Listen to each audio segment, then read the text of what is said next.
Bismillahirrahmanirrahim. Assalamu alaikum dear students. Yusuf Raza is here. Today I am going to discuss chapter number 7 और आज हमारा topic of discussion है that is the water moulds. पिछले video lecture के अंदर हमने discuss किया था स्लाइम मोल्ड्स के बारे में और हम बेसिकली जो बेसिक टॉपिक डिस्कस कर रहे हैं that is the fungus like protist. ठीक है, तो फंगस लाइक प्रोटिस्ट के अंदर हमने ये देखा था कि इसके कुछ कैरेक्टरिस्टिक्स हैं जो कि इससे फंजाई के साथ कुछ रिजेम्बलेंस दिखा है। ये फंगस लाइक तो हैं लेकिन दे आर नॉट फंजाई, ये फंजाई नहीं है बल्कि फंगस की तरह के प्रोटिस्ट बेसिकली हैं बड़े। पिछले वीडियो लेक्चर के अंदर हमने इसके कुछ बैकग्राउंड को डिस्कस किया था कि किस तरह से ये फंगस के साथ रिजेम्बलेंस जो है वो शो करते हैं, किस तरह से इनके कुछ कैरेक्टरिस्टिक्स जो है वो उनके साथ मिलते जुलते हैं। इस तरह for example they are non photosynthetic, ये फोटोसिंथेसिस इनके अंदर मौजूद नहीं होती। थ्रेड लाइक स्ट्रक्चर्स इनके पास मौजूद हैं बड़े जो कि हाइफी हैं, जो सेम बिल्कुल वैसे हैं जैसे फंगस लाइक प्रोटिस्ट, जैसे फंजाई के पास सॉरी मौजूद है। फंजाई की बॉडी की बात करें तो वो भी थ्रेड लाइक स्ट्रक्चर से मिलकर बनी होती है जिसे हम किस चीज का नाम देते हैं, हाइफी का नाम देते हैं, और ओवरऑल बॉडी को माइसीलियम कहते हैं। हम चैप्टर नंबर 8 के अंदर डिटेल में भी इन चीजों को डिस्कस करेंगे। फिलहाल ये चीज कि इनकी बॉडी फंजाई के साथ मिलती जुलती है। कुछ ऐसी चीजें भी हैं जो कि इन्हें फंगस की तरह से जो है शो करा रही हैं बट ये फंजाई नहीं है। कैसे? For example they are not fungi. क्यों फंजाई नहीं है? क्योंकि इनके पास सेंट्रियोल्स और सेलुलोज मौजूद है बड़ा। जबकि अगर हम फंगस की बात करें तो फंगस ये दोनों चीजें क्या कर रही होती है, लैक कर रही होती है। मतलब फंगस के पास, जो फंगस है इसके पास सेंट्रियोल्स और सेलुलोज ये दोनों चीजें मौजूद नहीं होती। जबकि जो हम पढ़ रहे हैं फंगस लाइक प्रोटिस्ट पढ़ रहे हैं, इनमें सेलुलोज भी है और इनमें जो है वो सेंट्रियोल्स भी हैं पड़ी। ये दोनों चीजें इनके पास मौजूद हैं पड़ी। इस लिहाज से ये थोड़ी सी डिससिमिलैरिटीज जो है वो शो करते हैं। सेंट्रियोल्स की बात करें तो फंजाई लाइक प्रोटिस्ट के पास सेंट्रियोल्स हैं, लेकिन फंजाई जो है वो लैक कर रही है किस चीज को, सेंट्रियोल्स को। सेंट्रियोल्स इसके पास मौजूद नहीं। जो कि सेलुलोज की बात करें तो सेलुलोज फंजाई लैक करती है और सेलुलोज फंगस लाइक प्रोटिस्ट के पास हैं।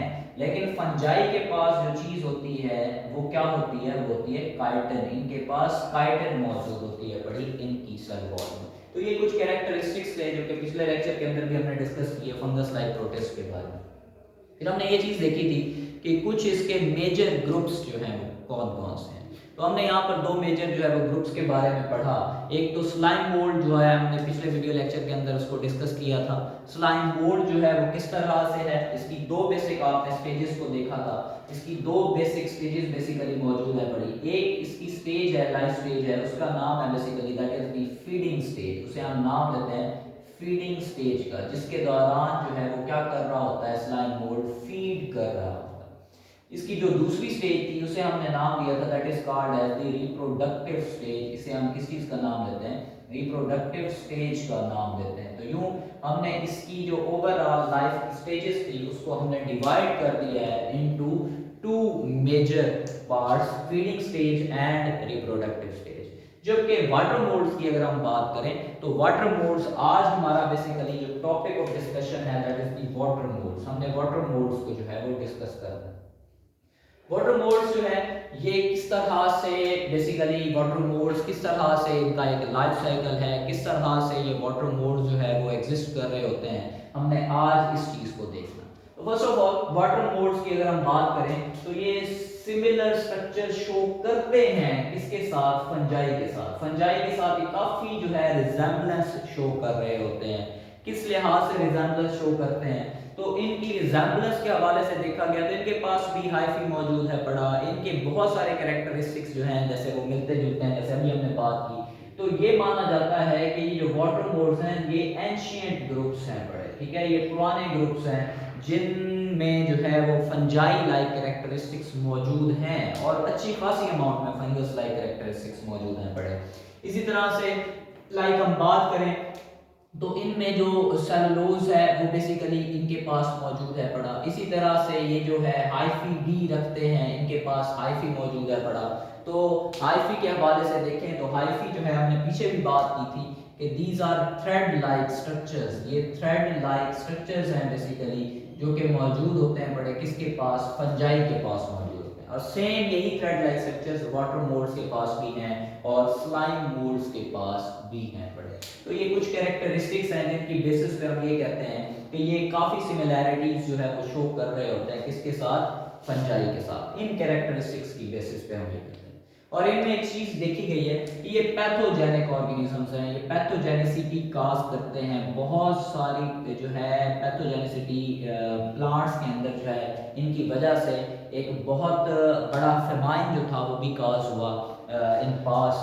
तो पैथोजेनिक ऑर्गेनिजम्स भी इनको जो है वो कंसीडर किया जाता है, इनको माना जाता है। और इसकी एक एग्जांपल है हमारे पास, दैट इज द फाइटोप्थेरा इन्फेस्टेंट। तो ये फाइटोप्थेरा इन्फेस्टेंट जो है ये बेसिकली क्या है, ये बेसिकली एक डिजीज का नाम है जो कि किसके अंदर काज होती है। ये बेसिकली फाइटोप्थेरा इन्फेस्टेंस बेसिकली क्या है, एक इनकी एक टाइप है जो कि डिजीज काज कर रही होती है किसके अंदर, पोटैटोस के अंदर। पोटैटो में जो है वो सॉरी ये डिजीज काज कर रही है पोटैटो के अंदर, ठीक है। फाइटोप्थेरा इन्फेस्टेंट ये डिजीज काज करता है, ठीक है। किसमें डिजीज काज करता है, पोटैटो में डिजीज काज। और इसने जो है आयरिश पोटैटो फेमाइन काज किया था पास के अंदर, बहुत बड़ा फेमाइन था क्योंकि ये जो है ये काज कर देता है बेसिकली, असल में ये काज करता है late blight of potatoes, late blight of potatoes cause कर देता है। इस तरह फॉर एग्जांपल ये पोटैटोज के फॉर एग्जांपल वो जो प्लांट्स हैं उनके लीफ हैं बड़े, ठीक है, तो ये उन्हें वाटर सोक्ड बना देता है।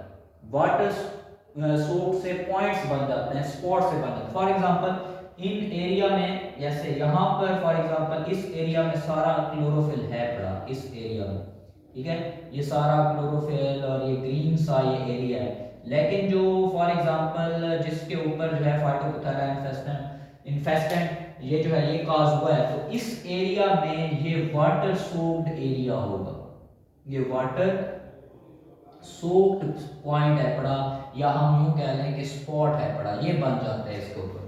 मींस जो लीव्स हैं वो वहां से खुश्क से हो जाते हैं, ऐसे लग रहा होता है कि यहाँ से वाटर ही गायब हो चुका है, क्लोरोफिल ही खत्म हो चुकी है। अल्टीमेटली क्या होता है कि वो पूरा पौधा ही मुरझा जाता है, नतीजे के तौर पर उसकी डेथ काज हो जाती है।